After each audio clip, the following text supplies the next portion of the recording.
Yo, what's good, my nephews and nieces? This is your favorite uncle, Uncle Jimmy, and today I have another special banger for you, right? Today we're going to talk about demos in 2K25, but before we get into the video, make sure you drop a like, subscribe, as liking the video, push the video to the recommended, and of course subscribe and put your note again for my daily uploads. Without further ado, let's hop straight into the video. Okay, so as we all know, we have been asking for, I want to say we, but a good portion of the community is asking for, some early access to the gameplay of 2K25. Pre-orders are already up, but we don't even know what the game looks like. Why are we going to pre-order something if we don't even know, what the game is? And again, that makes sense. I don't recommend doing that at all. But I ended up talking to other people from other communities, and the consensus has kind of been the same. I was asking around for people that play in the Madden community, Apex, Call of Duty, Gears of War, like just different type of games, FIFA. I hit up a lot of people and just basically trying to say, like, how do you feel about, not having demos? And the consensus for the most part was like, well, before the game comes out, we'll see like, clips of the game, you'll get reviews, right? So that's a big thing that I heard from a lot of people, like, IGN and all these other big publishing companies will, write a review of the game, which is true. And then also in the digital world, we'll see like YouTube videos and clips and stuff like that, whatever, which of course we're kind of expecting with 2K. Eventually we'll get like some type of, playbook where we'll show like all the new features. You'll also, we'll get some type of like 2-3 minute clips of gameplay. Like that's just kind of where it's been accustomed to for a while.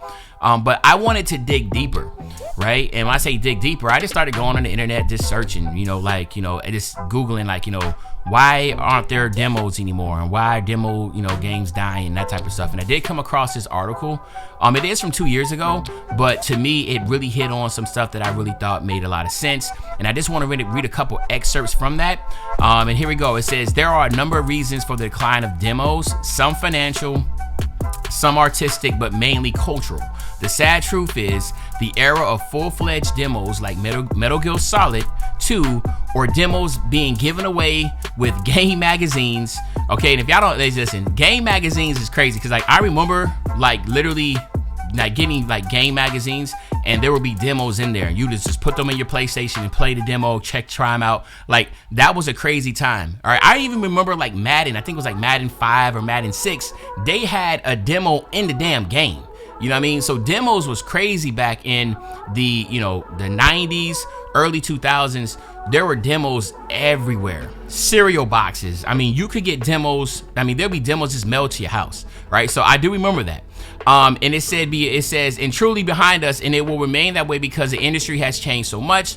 A major factor in the decline of the demo is the advent of early access for titles in PC. So PC is a lot different than console, obviously, but PC does play a very integral part into the trends, okay? So that's one thing I really found out. Even though 2K is predominantly a console game, the PC market really impacts the console market. And we'll talk about it as we go, but it says with so many games receiving some degree of crowdfunding in the modern era and Steam's policy of allowing developers to put games on early access, games are in perpetual demo state.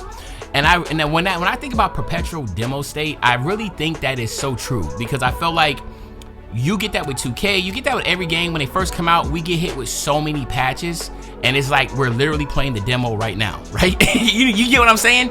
Like it really feels like you're playing the demo on release and then they're like, oh yeah, we gotta fix that. And then boom, it's a patch.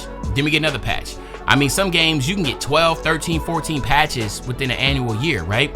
You get so many patches, so the whole perpetual demo state, it makes sense, right? And to me, that resonated a lot with me. With a lot of games, it's almost like, yo, let's get the game out. The bugs and patches, we'll just go ahead and send out, the bugs and all that type of stuff, we'll just go ahead and send out the patches, right? I think we all can relate to that, all right?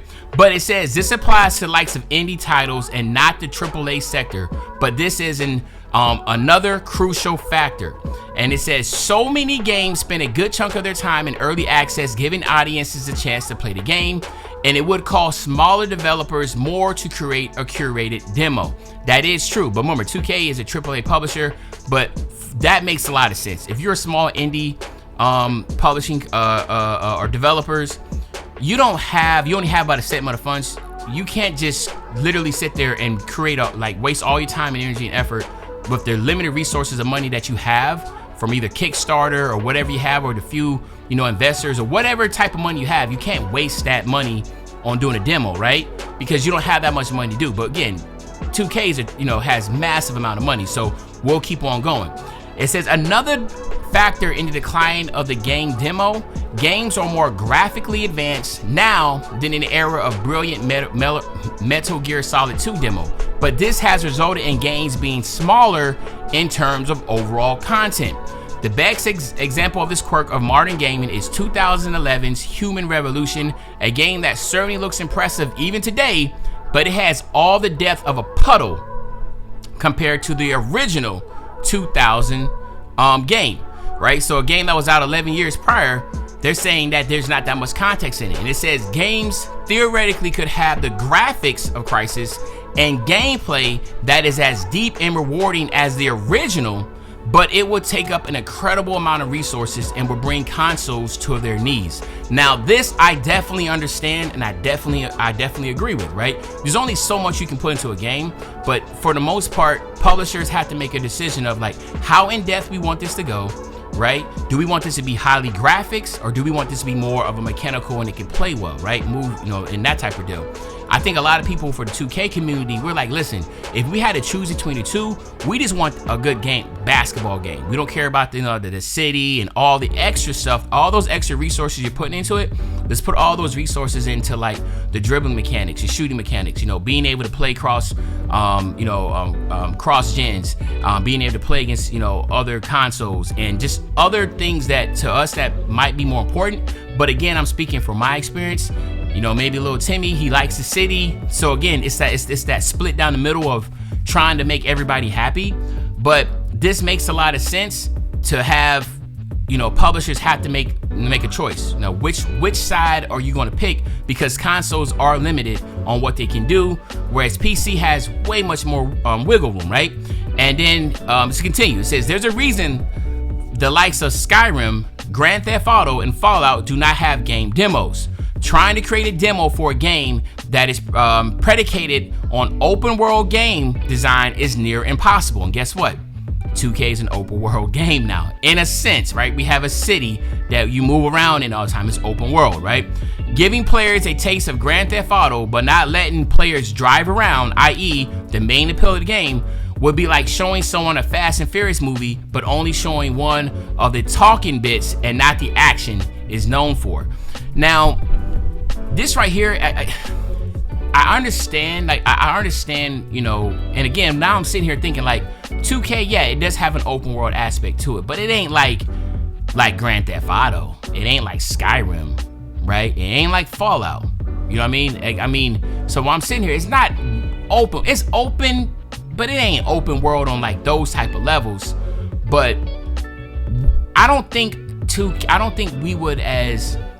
I'm speaking for myself, so I don't want to say we. I just speak for myself, because I know there's a lot of people that love cosmetics, that love driving around in cars and just scooting around doing side quests, right? I understand that, but for me, I would just want to know simple stuff like the builder, and then how the game plays. The demo could literally be just like the original demo, man. Just let me be able to make a build and be able to try it out, dribble, sigs, try the sigs, jump shots, and all that type of stuff. I think I'd be good, right? But that's just me, all right? So I push forward. And then it says, in the cases of some indie games, putting the game out in demo form for free, no less, will be giving away a large chunk of the game, which is true. So we're talking about indie stuff, and I think that what I want to do now is just kind of just push on to the bigger, the 2K side, the 2K side, where it's just the AAA publishers, right?